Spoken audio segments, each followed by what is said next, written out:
Hi class, this is Professor Smith. I'm going to be doing a short video to help you march through Chapter 9, the section on hypothesis testing. So I'm going to share my screen in order to do that.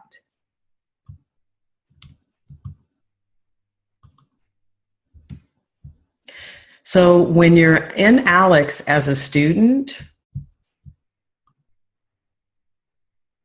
there's a button that's called Resources. And so you're going to select the Resource button. And when you do that, under Chapter 9, you're going to see that there's several videos. Those little arrows there let you know those are videos. And so what you're going to do is do the videos in the order that you see listed under Resources. So you have Hypothesis Test and Introduction, Type 1 and Type 2 Errors Part 1, Type 1 and Type 2 Errors Part 2. Once you finish those 3 videos, then you can go to Done, and then go back out to your MyPy, and then you're going to select the topic Type 1 and Type 2 Errors. So once you finish Type 1 and Type 2 Errors, then it'll open up to hypothesis testing. So we're going to go back out to Resources, Chapter 9.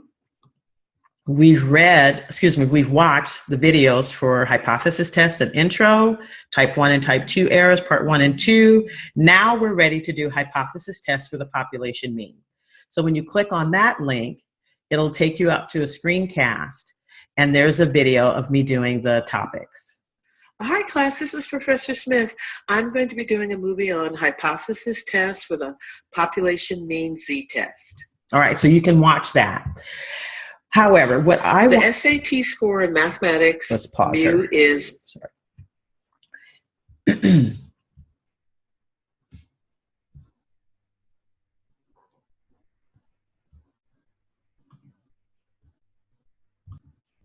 All right, and so once you watch this particular video, then you're going to go out and do the problem on hypothesis testing, population mean z-test. And this is where you're going to do something that's totally different than what you've done in the past.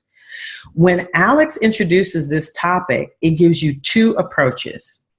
So it gives you the critical value approach, and it also gives you the p-value approach. Let me make sure that you can see my screen. Yeah, I think you can. All right, so do the critical value approach first. So when the problem comes up, about the 3rd part down in the questions, it'll say critical value, find the critical values, or it'll say find p-values. Critical values, you're going to do those. P-values, you're going to hit explain. And you're thinking, oh my gosh, if I hit explain, it's going to give it to me again. You're right. But it is best, I believe, for you to actually, yeah, it's totally best for you to do the critical value approach and hit explain on the p-value approach. And then once you've mastered the critical value approach, then you're going to go back and do the p-value approach. Even though it's going to take you forever to do that first topic, I would rather you have it cemented in blue how to do those 2 methods, because then the rest of the topics will be easy peasy.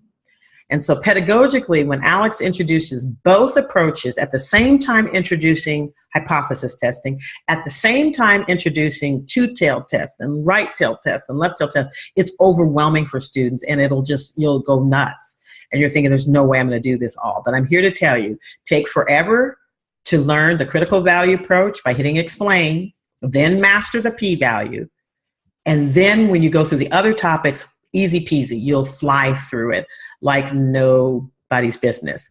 So under resources, I'm going to post up, in addition to this, I'm going to post up a step-by-step of how you would do the critical value and how you would do the p-value approach. But that's the order in which you want to do it in order to go through Chapter 9 and not spend 25 hours trying to do the 6 topics, I think, that are in Chapter 9. Let me check to see how many are in there. Let's go to the gradebook. So if I go to gradebook, and then let's take a look at Chapter 9. So let's go to objectives, and then display option. Let's not do percents, let's do points. So after chapter readiness, the points line up. So Chapter 9 is worth 6 points. So that means there's 6 topics. So it turns out, even though it's going to take you a long time to do the second topic out of the 6, once you do that and master it, the rest will go so well for you. And I'll have those handouts available for you. So again, I hope this little video helps you in terms of doing chapter 9, which is hypothesis testing. It turns out what's cool about hypothesis testing, let me see if I can set it up where you can see just my face. Share. Enough time. I don't want to share my screen. What if I want to end? Oh, here, stop share. Silly Billy. Okay. So it turns out after you master the critical value approach and the p-value approach to doing hypothesis testing, the rest will fly through. And chapter 10 is on confidence intervals, but guess what? Chapter 11, hypothesis testing. Process stays the same. The rules are the same. They don't change. So once you master hypothesis testing, literally you will float through the rest of the course after chapter 10. Because 11 is hypothesis testing, 12 is hypothesis testing, 13 is, and so is 14. Don't panic. It turns out the remaining chapters don't have very many topics. Chapter 12 has 3, chapter 13 has 2, chapter 14 has 3. And so master hypothesis testing for chapter 9, and you will be happy as a clam. Again, you can always call me at 916-813-9027 or send me a text if you're having problems. And so let me share my screen so I can give you that number again. And so there's my phone number, 916-813-9027. Again, thank you so much for your patience. The Google Hangout did not work as well, and so I'm using Zoom, which I'm more familiar with, to record this video.